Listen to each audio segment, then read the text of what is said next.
national anthems, which will be followed by a moment of silence in remembrance of the late Rafik Hariri and all marchers of the March 14th movement.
Please be seated. Thank you.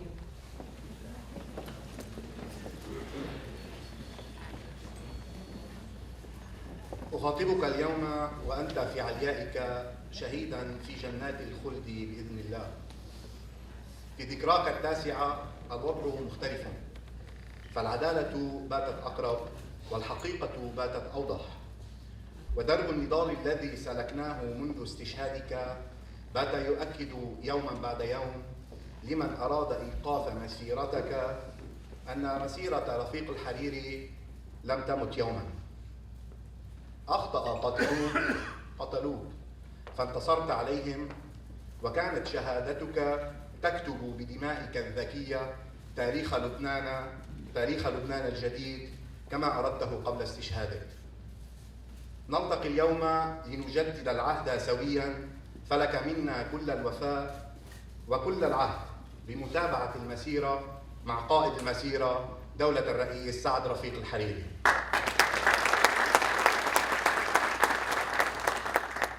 أيها الحفل الكريم، أهلا وسهلا بكم، وأترككم مع كلمة سماحة الإمام الشيخ جمال طارق.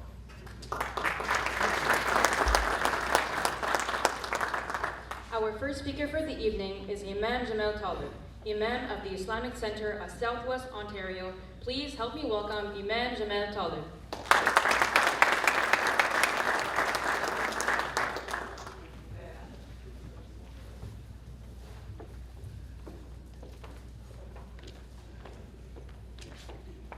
في البداية أحب أن أشكر المنظمين لهذا اللقاء الطيب. أحب أن أشكر نائب الدكتور أحمد فتفت على حضوره بيننا، وأشكر الجميع رجالا ونساء كبارا وصغارا على هذا الإعداد الطيب لإحياء هذه الذكرى.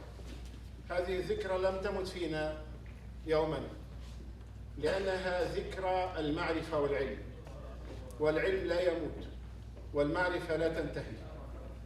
هكذا زرعها وهكذا سوف تبقى. أيها الإخوة والأخوات، صوت العلم وصوت المعرفة سوف ينتصر على صوت القنبلة وصوت الرصاصة.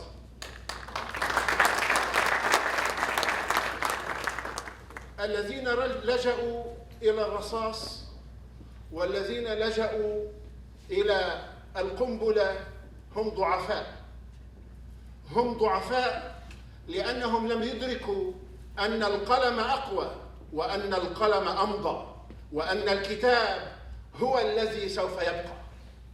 لأن رفيق الحريري إنما أراد من خلال ثورته على الجهل والجهلاء أن ينتصر بقلمه وأن ينتصر بالعلم الذي نشره بين ربوع لبنان في الداخل وفي الخارج. إنه صفحة من صفحات العلم والمعرفة لن تموت ولن تنطفئ. أشعلها ومشى على دربها الأبطال رفاقه الذين أصروا أنه لا بد من الحقيقة ولا بد من العدالة أن تأخذ مجراها. منهم من سلك دربا فمات على طريق الشهادة، ومنهم من ينتظر ولكن لن يبدل تبديلا.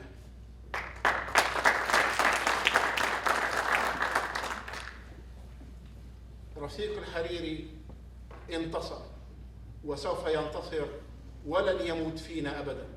رفيق الحريري كان باستطاعته أن يبني ميليشيا مسلحة، كان باستطاعته أن يبني جيشا مسلحا لأخذ ما يريد، ولكنه أبى. رفيق الحريري بنى علما، بنى أمة اقرأ، وبنى بالقلم.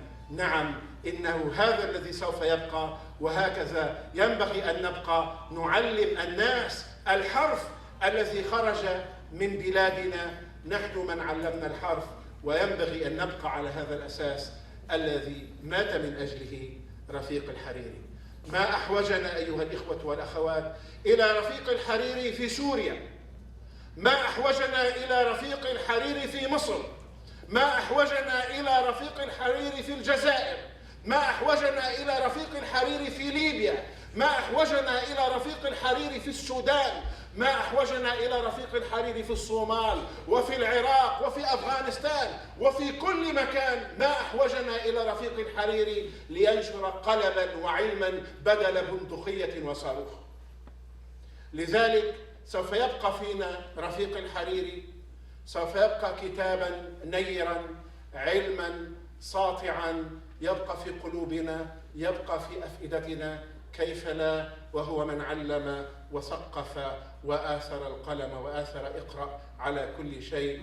فنعم وطوبى له وحسن ثواب له ولرفاقه من ساروا على الدرب ولن يميلوا ولن يبدلوا تبديلا. أشكركم من كل قلبي على هذه الذكرى التي نعتبرها عرسا وفرحة. كيف عرس وفرحة؟ نعم، لأن رفيق الحريري بموته أحيا أجيالا، ونحن نعلم عندما نسمع الشاعر يقول: لا تبكه اليوم بدء حياته، إن الشهيد يعيش يوم مماته، إن الشهيد يعيش يوم مماته.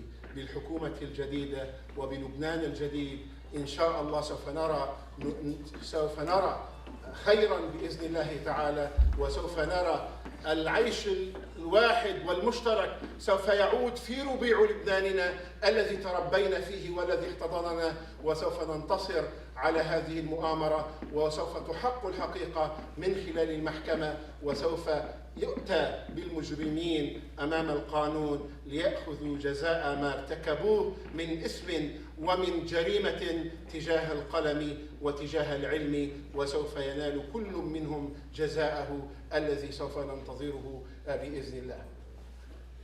It's with big honor that we're gathering today in this wonderful event, and I would say that Rafik al-Hariri is the one who really built a nation of knowledge, and he's the one who was behind spreading education, and he educated a lot of students to flourish in the future and to help Lebanon to flourish. Rafik al-Hariri will never die.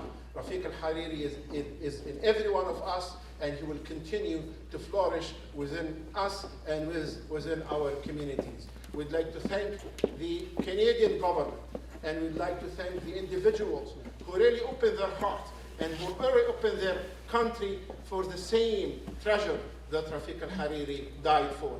And this treasure is the treasure of opening their university and their institution to seek knowledge, and then we will be the winner in the end of the day, and we will be above the terrorists who's really, they don't know any language except the language of the violence. So we ask God to bestow his mercy upon the soul of Rafik al-Hariri and his people who are following his footsteps.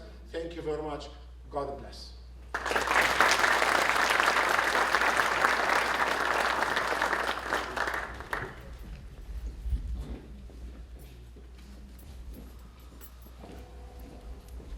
The year 2004, Beirut, Lebanon. A special day for a little boy on an outing with his grandfather, Lebanese Prime Minister Rafik Hariri. Prime Minister Hariri was at the helm of 5 Lebanese governments from 1992 to 2004, spearheading the reconstruction of Lebanon as a nation torn by 15 years of war. He was a visionary statesman and an eternal optimist.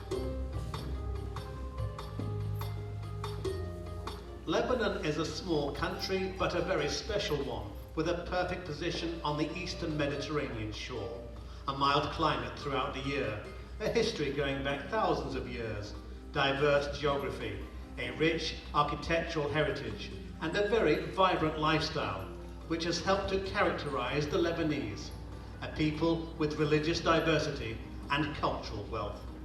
It is a country whose citizens and visitors described it in the 1960s and 1970s as a Switzerland of the East.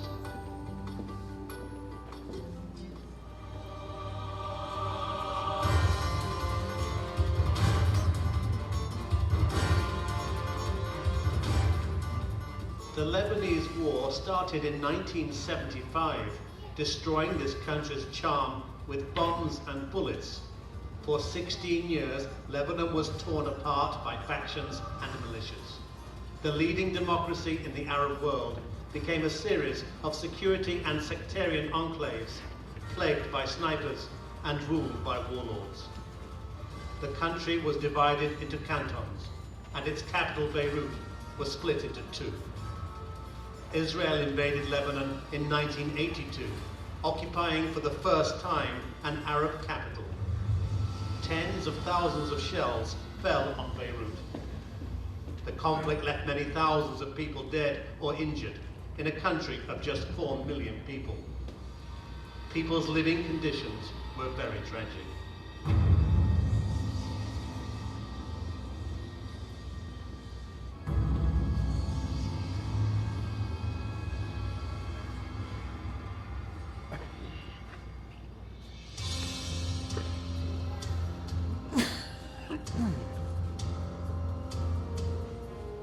Rafik Hariri began his involvement in the political and economic life of his country long before he became Prime Minister. As a Lebanese businessman living in Saudi Arabia, he was concerned about the ongoing strife in Lebanon, and he played a behind-the-scenes role as a mediator, advisor, and promoter of ceasefires and agreements to end the civil war. In 1989, Rafik Hariri was the power behind the Ta'if Agreement, which succeeded in eventually ending the war and the drafting of a new constitution for Lebanon. This agreement was the political contract that laid down the principles of national reconciliation, which governs political life in Lebanon today.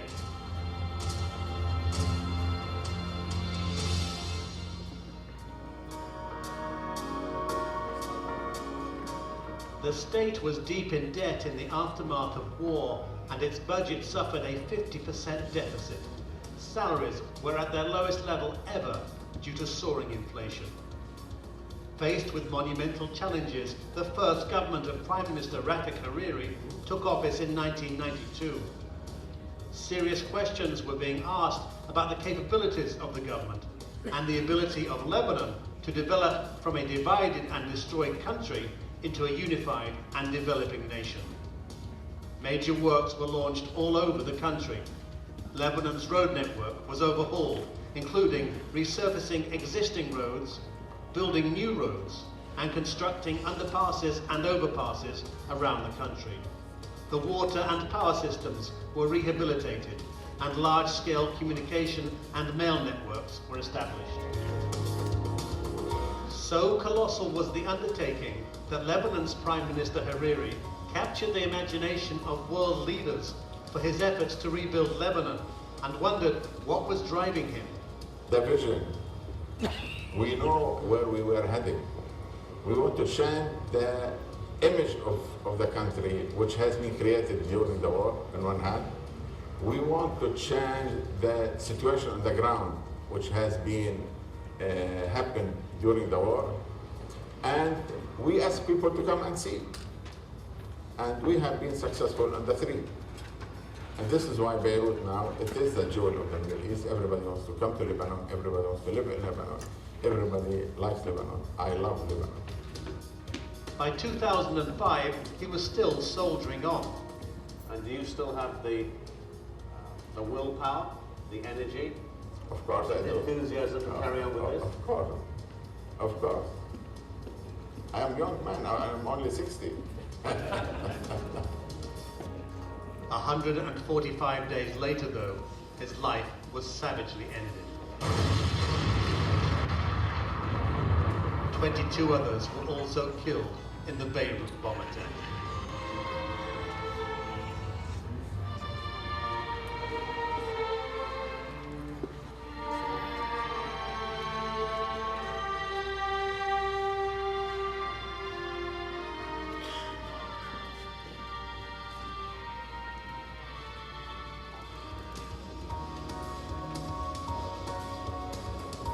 Prime Minister Hariri's death led to the Syrian revolution that eventually saw the withdrawal of Syrian troops from Lebanon and is regarded by some observers as a prelude to the Arab Spring. In a fitting epitaph, he captured in his own words the very essence of the Lebanon Prime Minister Rafik Hariri lived and died for. Our destiny is to live together, from Muslim, from Christian, from Druze, Sunni, Shiite, Maronite, anyone. The common ground among each other is much more than the differences.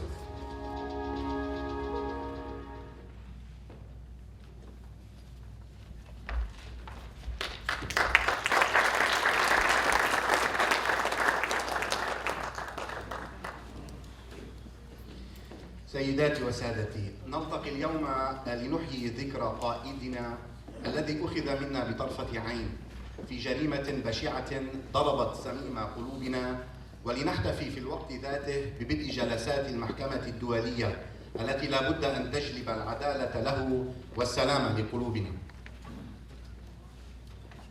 Our next guest speaker is the Honourable Member of Canadian Parliament from Mississauga-Arundel, the Parliamentary Secretary to the Minister of Justice and Attorney General of Canada, Mr. Bob Decker, MP. Please help me welcome MP Ahmad.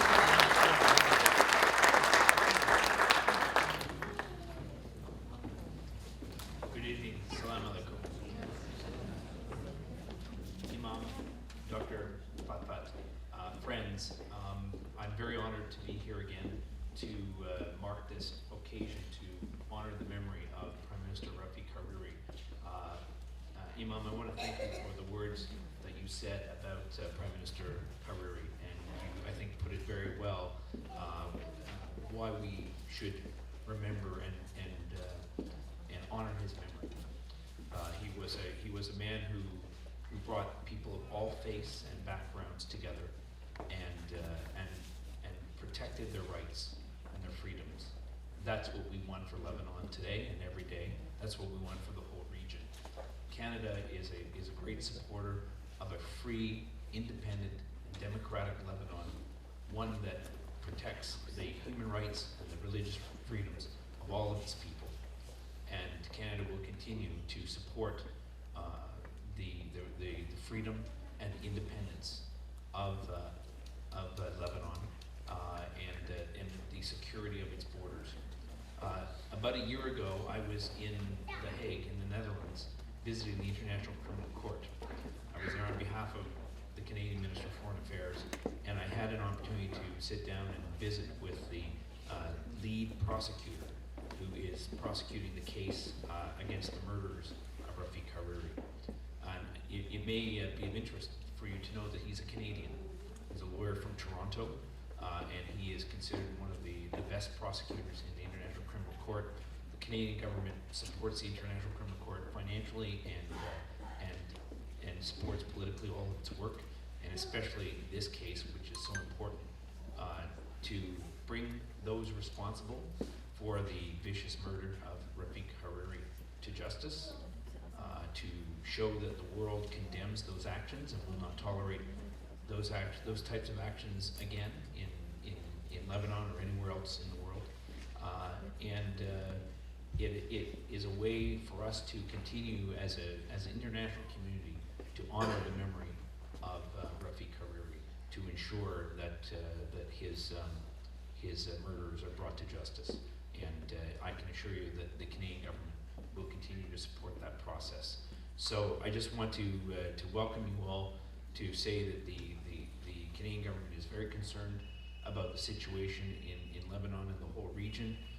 We're concerned about the war in Syria and the impact that has on its neighbors. I know that there are over 1 million Syrian refugees in Lebanon at the moment, and not all of them are perhaps the type of people that follow the same vision that Rafik Hariri had.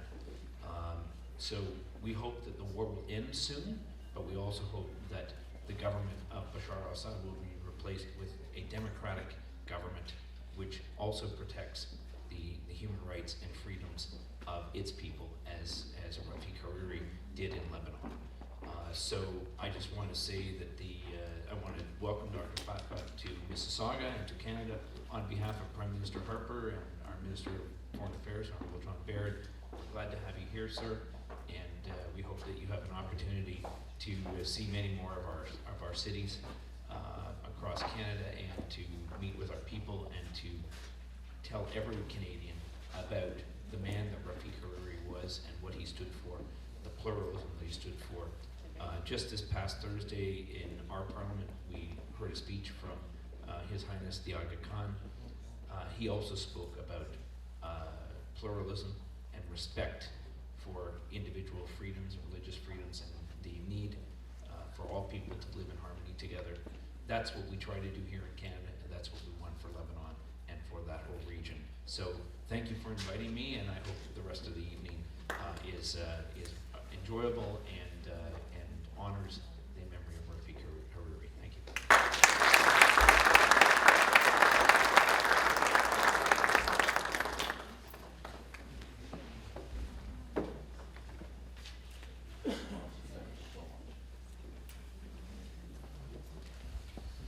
أيها الرفاق في تيار المستقبل، إن الخيار الذي اتخذناه بعد اغتيال الرئيس الشهيد أثبت صحته وبدأ بطرح الثمار، إذ أننا حولنا ألمنا إلى المطالبة بالعدالة انطلاقا من الشعور بالمسؤولية الوطنية، عوضا عن الاستسلام للانتقام الغرائزي. إن انطلاق جلسات المحكمة الدولية حلم تحول إلى حقيقة، معلنا فجر العدالة للشهداء وانتهاء ظاهرة الإفلات من العقاب. هي العدالة لصون الاعتدال والتعددية والرأي الآخر. Our next guest speaker is the Honourable Member of Canadian Parliament for Scarborough Agincourt, Mr. Jim Kirigiannis. Please help me welcome MP Mr. Jim Kirigiannis.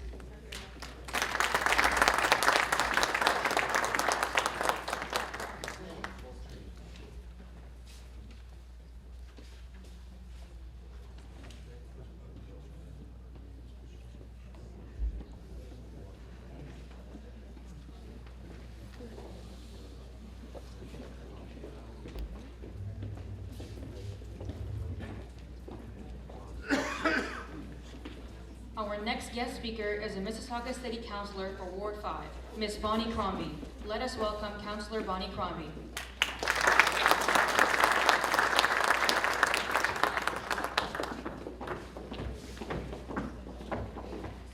Good evening, marhaba. And salam alaikum for those of you who are Muslim, practicing Muslims. Good evening, Father, as well. I really want to thank you for inviting me to this very important evening, for this very important occasion. As evidenced by many of you who have come together tonight in this banquet hall and banquet halls right across Canada and around the world, Mr. Hariri's legacy, even after these 9 years, is alive and well. And everyone in the room knows that the impact that Mr. Hariri had on Lebanon. He was truly the father of modern Lebanon, a man of the people, of his people. He took a country that was struggling, was a struggling nation, to a respected actor on the international stage and dramatically improving the quality of life for his people. He rebuilt the nation. And as often is the case with great people like Mr. Hariri, it ended too quickly. While his death was tragic, it galvanized the nation and unified the people. A nation is only as strong as the bonds between its citizens. And while Mr. Hariri will be remembered for rebuilding Lebanon, the foundations of the modern nation, the greatest legacy may be well found in the new strength, the unity of the Lebanese people. The future movement is poised to continue the work of Mr. Hariri and the ideals for which and those same ideals are the ones we all strive for. That the people are the source of the sovereignty, that democracy is built on the rule of law, and that the freedom of thought and opinion are critical, as is social justice and welfare. And that the goal should be of creating political unity. And these are fundamental principles. And we share them here in Canada as well, as does every democratic station and nation. President Hariri would be proud of his son and this movement for what is seeking to achieve. On February 14th, 2005, the world lost a great leader, a true statesman that sought the best for his nation and his country. To remember him is to honor his legacy. And I'm so very pleased to be able to join you to do just that this evening. Thank you for having me here with you tonight.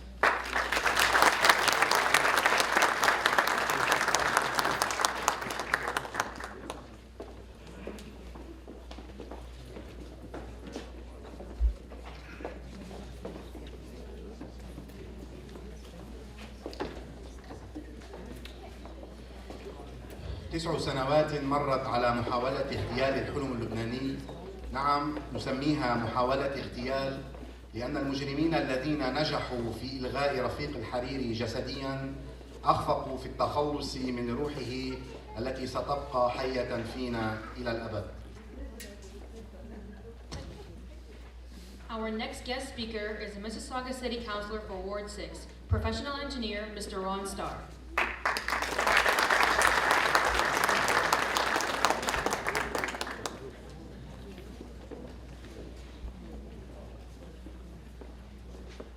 Good evening to all, Imam, all the special guests this evening, especially those that traveled many, many miles to be here this evening. It's a pleasure meeting you this evening. You know, a man of vision his life was brought short on February 14th, 9 years ago. And I've been able to go online and I've taken a look over the last year or two at the many, many videos and the many blogs that are on there. When we take a look at what Rafik Hariri did for the country, a small country, by the way, that was put on the map by one individual because he had that vision. He had the vision for his people. And to me, when I take a look at that, I have the utmost respect for what he did for his country. And it's too bad, it really is. You know, it's a shame when people have to give up their lives to live their vision. But the vision lives on because there will be a future. And I think the future is right here among all of you people. The future is back home also. And it's a fight, it's a struggle. But I think the same thing goes on in many, many countries. It's unfortunate that we have to do that.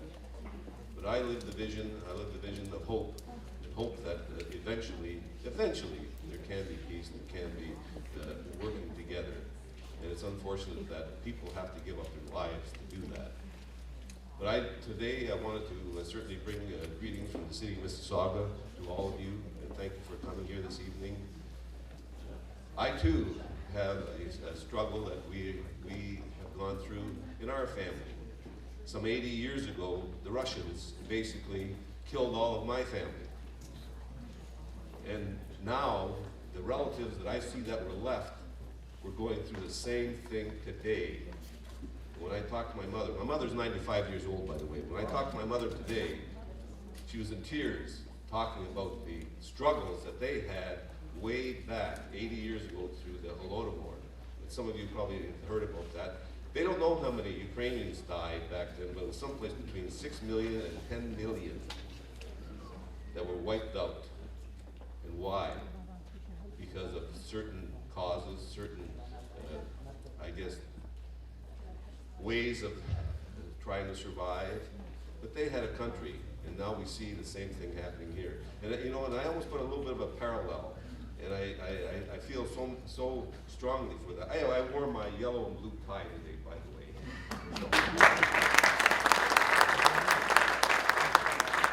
But I see that, and I've seen the videos, and I've gone online, and the struggle that the Lebanese people have had. But you know, the future is you know, but you can also see a little bit of light. You can see that it is happening. And yes, there are Syrians there, and yes, but you know, we're all working together. You have, as our MP, Bob Deckard, you have the Canadian government working with you. And you have other governments working with you. And eventually, the struggle will be won.